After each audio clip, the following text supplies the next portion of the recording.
Clearly, something is going on. President Trump leaves the G7 meeting early. He's back at the White House. A security meeting has been called for the Situation Room. That's where the president watches the action unfold. Action of some sort in Iran appears imminent. The choice for Iran is clear. Give up your nuclear program or it will be blown up. This is surely the end game for a nuclear Iran. And here's the backdrop to all of this. The Israelis have killed the top Iranian general. He'd only been in the job for 4 days. His predecessor was killed last Friday.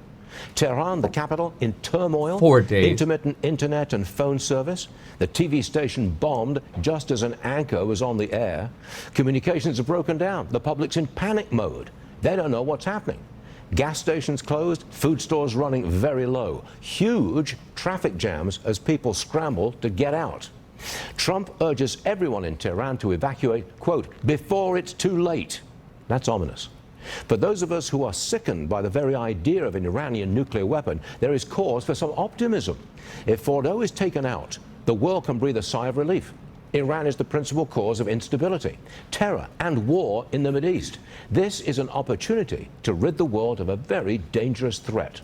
The fact that the president is in the Situation Room implies that military action is in view.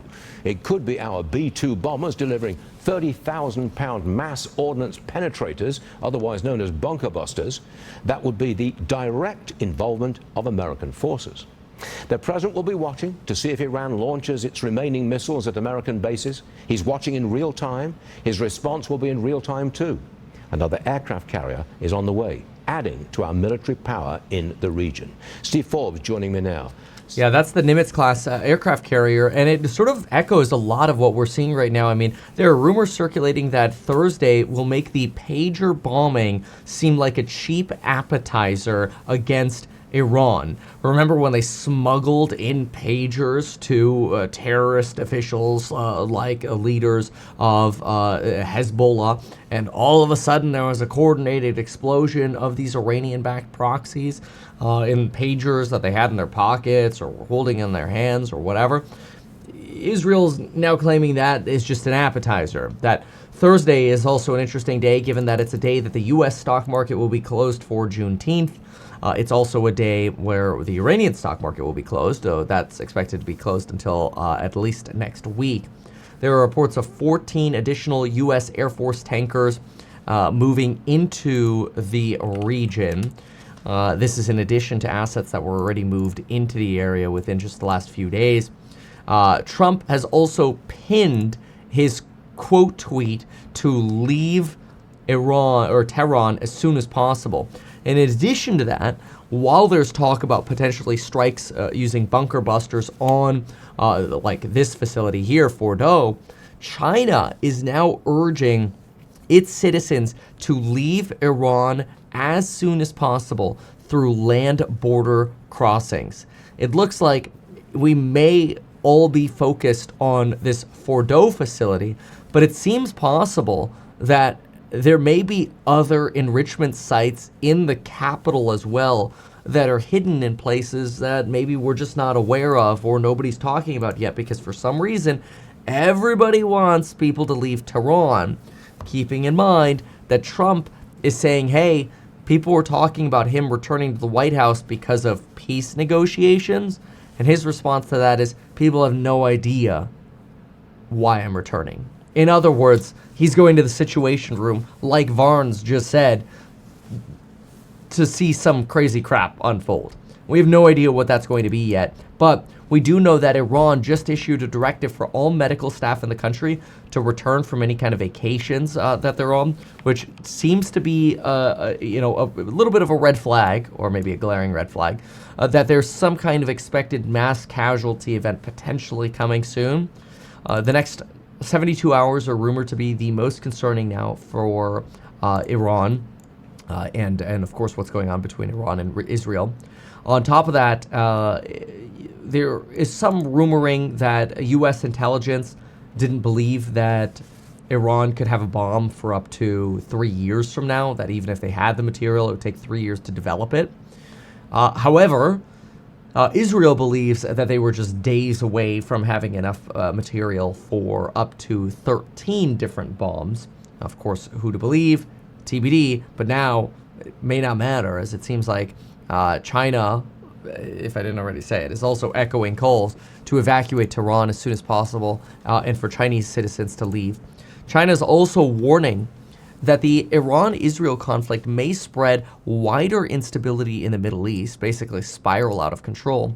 If the conflict between Israel and Iran continues to escalate or even spill over, the other countries in the Middle East will inevitably bear the brunt. So this could be Saudi Arabia, Iraq, Afghanistan, could spread over to Pakistan, India, going the other direction.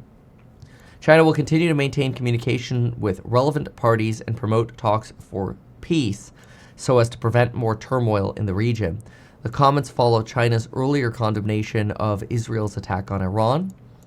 Its stance contrasts with that of the U.S., who won't join a proposed group of 7 statement urging a de-escalation of the conflict. China could potentially act as a peacemaker in the Middle East, having played the role in 2023 between Iran and Saudi Arabia. China opposes Israel's attack on Iran with military force in violation of international law. However, I think they realize it's happening, and that's why they're suggesting, hey, if you're a citizen in Iran, it's time to leave. This was here's a zoomed out photo of the state media building getting attacked yesterday in Tehran. Iran fired several waves of drones and missiles over the last 24 hours, while Israel continued hitting Tehran, killing one more senior military official and setting the state television complex ablaze. As we just heard Varn say, you've got people who were just appointed to new jobs because so many leaders in the Iranian Revolutionary Guard or the political apparatus, such as chief of intelligence or otherwise, have been killed. They've had to appoint new people to those jobs, and apparently now those new people are also getting taken out, really creating this wave of terror for anybody to operate for the Iranian government, which, in fairness, is also a state sponsor of terror. So this has now led to calls from people like Tom Massey for Donald Trump not to enter this war, with not only threats, but Bernie Sanders writing up a resolution calling on Donald Trump not to go to war. Now, a resolution doesn't do much. The War Powers Act would allow Donald Trump to operate for up to 60 days. Donald Trump just now also mentions there's not much in the mood to negotiate with Iran at the moment. This doesn't sound very good. AOC, by the way, joining with Tom Massey calling against the potential imposition of war between Donald Trump, and Iran, and some kind of broader involvement here. This also somewhat rare. You don't usually see AOC joining some of your more conservative lawmakers. Very interesting. So, there are also now memes circulating that Pete Hegseth is sharing all the war plans on Signal and will know soon, obviously. Maybe not the best time for jokes, but a lot of people quite concerned that over the next few days we'll have some form of escalation, and it could happen on a day that the U.S. stock market is closed. Here's just an example, by the way, of a crater, an impact crater from one of the Iranian ballistic missiles.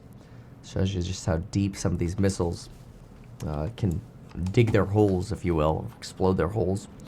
Israeli officials state the reason for a decreased number of missile launches by Iran over the last 24 hours is due to continued strikes by the Israeli Air Force against surface-to-surface missiles. Now, this is something we've talked about before as well, is, in my opinion, every time Iran deploys their missile launchers, they give up their location, and they become relatively easy targets for the Israeli Defense Force and Israeli Air Force to essentially take out these launching facilities. This makes it more desirable for Iran to lob fewer volleys at a time.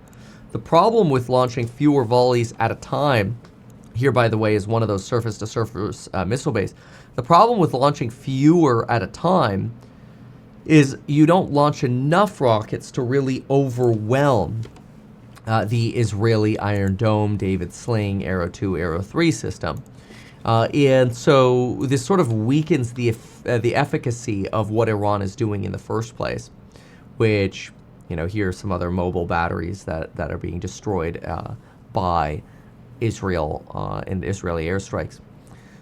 This is probably why Iran is having a really hard time sending more weaponry in a coordinated manner against Israel. The goal historically is that Iran would have air defenses and be able to launch hundreds of missiles at the same time, hoping to overwhelm the Iron Dome joint system and breach the Iron Dome with maybe a 5 to 10% success ratio.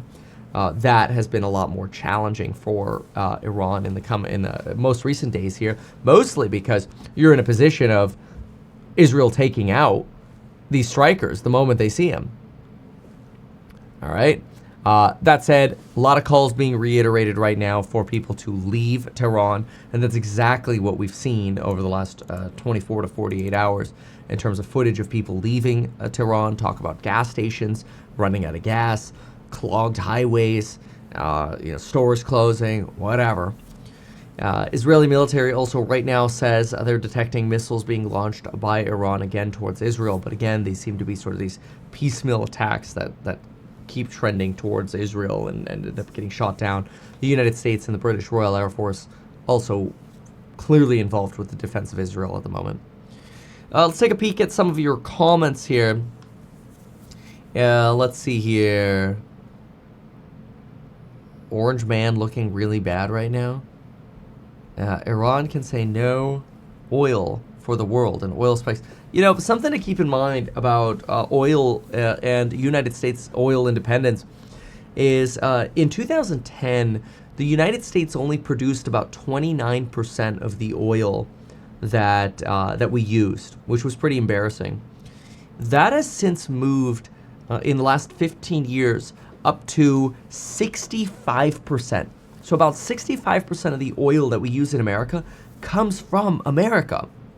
Now that's fantastic because it's really a sign of energy independence, meaning that a lot of this Iranian oil is actually going to countries like Russia and China, and we are much less dependent on this Middle Eastern oil than we used to be, certainly back in the 2000s when we were willing to go to war for energy certainty, with fracking today really helping move us into a significant state of independence. The fracking boom really blew up in 2010. That was under the Obama days, so something to keep in mind. I Love Broccoli donates $5 to say Trump will be remembered as Bush 2.0 if he enters this war. We are only missing the false flag. And this is where a lot of people are questioning how to what extent would Donald Trump get involved? Is he simply getting back to the Situation Room to wait for the moment that Israel strikes? Are we handing bunker-busting bombs to Israel to take out Fordo and potentially, buried enrichment facilities under Tehran, tunneled enrichment facilities under Tehran somewhere? It's possible. It's entirely possible that enrichment facilities have been tunneled under historic sites in Tehran that Tehran believes there's no way the international community will end up hitting. It's also possible that all of this is just talk that ultimately turns into some form of negotiated peace deal over the next few days as Iran realizes that they're in an unwinnable situation. Quite a few concerns here in terms of what is ultimately going to happen. Unfortunately, a lot of speculation and very little actual data. We do have, facts, I should say. Air raid sirens now going off in Tel Aviv, and it'll be unsurprising to see some kind of broader. Kind of curious to see what's going on over here on the Fox station. This person is trying to go somewhere where they can get better internet access. But anyway, we'll keep a close eye on exactly what's going on over here over the next few days. But China echoing Trump's calls to evacuate Tehran, not great. So we'll see what happens in the coming 72 hours. This is not the U.S. at war. This is the U.S. supporting its trusted ally in the termination. Good. Dr. Ahmed, thanks very much for joining us in a difficult situation. We do understand that. We'll let you go to the bomb shelter and move on. But thanks for being with us, Doctor. Appreciate it very much. Now this. As we got the alert of air raid sirens going off, here you go. Early exit from the G7 to deal with the conflict in the Mideast. Mark Meredith joining us. Has the president met with his National Security Council yet? Stu, the president got back about an hour before sunrise. The White House has not given us a new updated schedule for the day, but we are hoping to get some more insight about what's been going on because, as you've been talking about throughout this hour, something is going on in Iran. And Stu, how sobering was that moment just right there? You had a guest in the middle of conversation having to go to a bomb shelter because of the ongoing crisis in the Middle East. The president has been speaking so much about what's happening. He told reporters earlier today on Air Force One that there is no possibility that Iran should have a nuclear weapon. Do you think if the U.S. got involved militarily, it would actually wipe out Iran's nuclear program? Or where's your assessment of that? I hope their program's going to be wiped out long before that. But they're not going to have a nuclear weapon. So the president was in Canada just a few hours ago, signing on to a joint statement saying Israel has the right to defend itself, and G7 leaders all agree that Iran should not have a nuclear weapon. But there was a lot of back and forth from the U.S. side of things before they signed on to the statement. They wanted to get the language right. The president's also publicly criticizing his French counterpart, French President Emmanuel Macron, after Macron told reporters that the U.S. is looking to get an immediate ceasefire to stop the bloodshed. Trump pushed back overnight. I didn't say I was looking for a ceasefire. That was Emmanuel, nice guy, but he doesn't get it right too often. But we're looking for better than a ceasefire. Nice guy, but he doesn't get it right too often. Oh, that's the situation you're dealing with right now with Iran. It does seem like Donald Trump is quite concerned about an escalation that's about to take place. Why not advertise these things that you told us here? I feel like nobody else knows about this. We'll try a little advertising and see how it goes. Congratulations, man. You have done so much. People love you. People look up to you. Kevin Paffrath there, financial analyst and YouTuber. Meet Kevin. Always great to get your take.